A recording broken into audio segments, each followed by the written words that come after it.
it all happened in Earlham. Once I knew I would be married and living here, I took one education course, and my professor was urging me to teach, and I told him, no, I'm not going to spend the rest of my life in a classroom.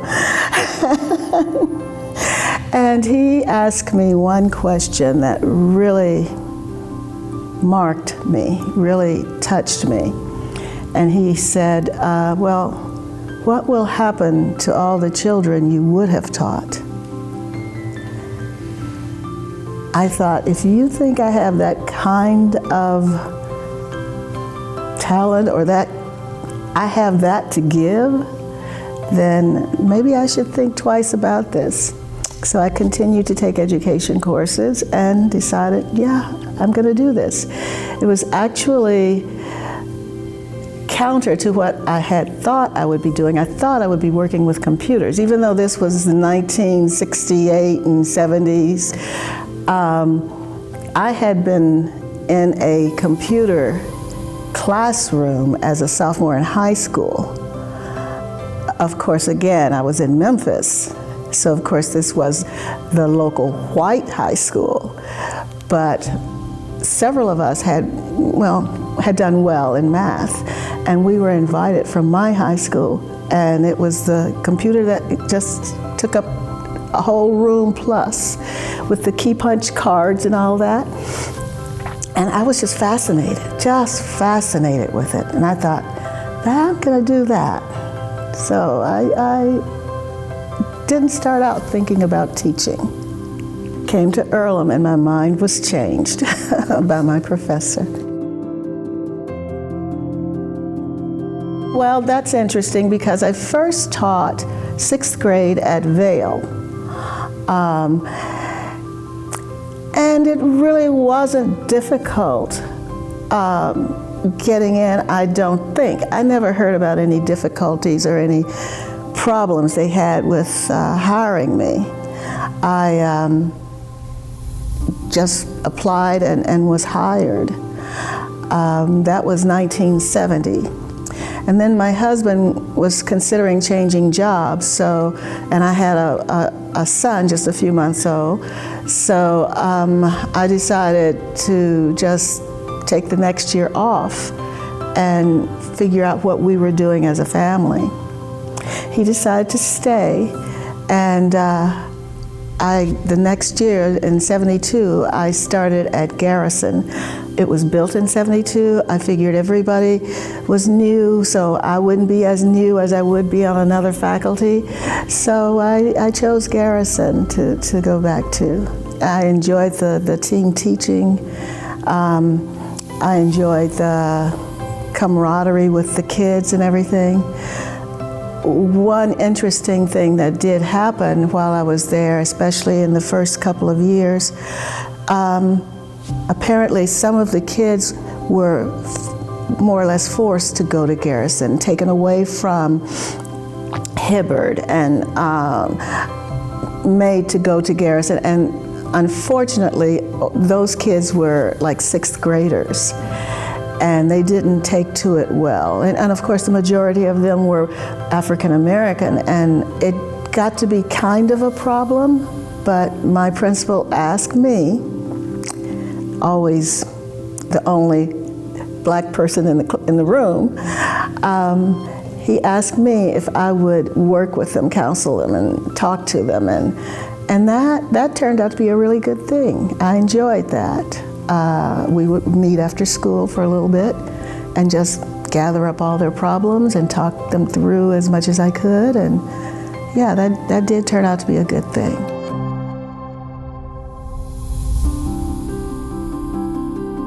Supposedly it was to have no walls, and it started out that way. However, somehow the administration decided that we only needed one set of books, even though there were 4 classes in there. They thought team teaching somehow you only needed one set of textbooks. So once we got all that straightened out, it was a nice place to work.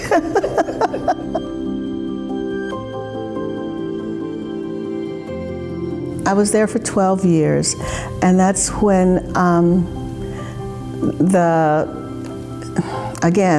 the school board divided everything up and made a middle school, which was 6, 7, and 8. And I was one of the teachers with a K through 8 license, and so many of us were then moved to the middle school. So I ended up at Dennis, and that was different. I had taught 4th grade. Well, really, I had taught everything from 1st through 6th at that stage, and I ended up being at Dennis for 2 years.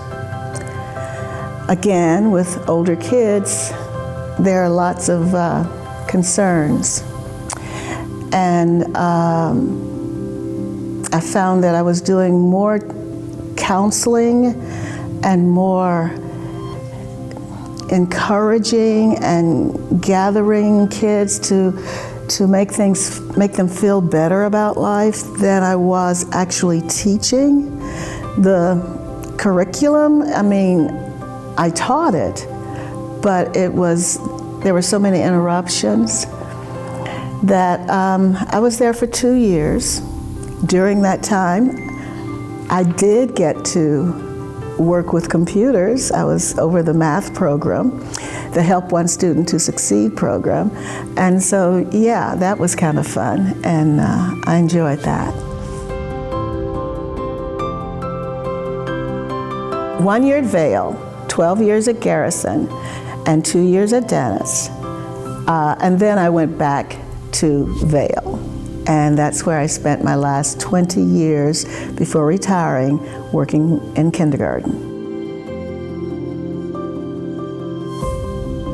Kids, they come into the classroom with so many things going on in their lives that even I had never experienced. So, I remember the little guy who, and again, kindergarten, who had packed his own lunch, and when we took a look at his backpack, he had his lunch was a bowl of pudding. And of course, there was a lot of washing going on. But yeah, I thoroughly enjoyed all of my teaching years, I must say. Even at Dennis, where I felt like I wasn't really getting down to business enough, I've still had people even from there come back and tell me that they love being in my class. And that's the biggest blessing of all, that you get somebody who really enjoyed what you tried to do all of your career.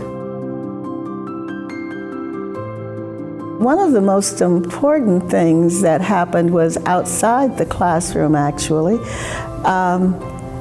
In 1994, I was chosen nationwide to be one of about 250 teachers to attend the Lewis Space Center in Cleveland for 2 weeks. And we were kind of pretend astronauts kind of thing, and got to visit and see the wind tunnel and see what they were doing with satellites.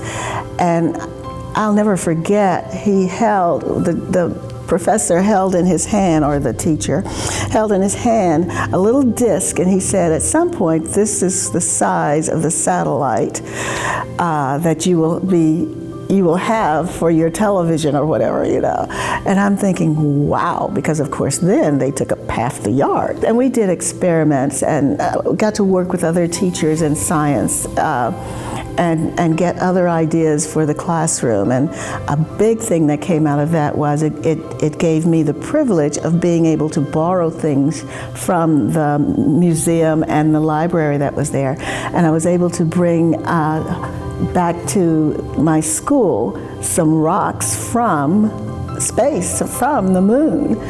They had cases of them that I could sign out and bring them, and that was so exciting. And to share with kids. So that was one of my proudest moments, being able to do that for 2 weeks.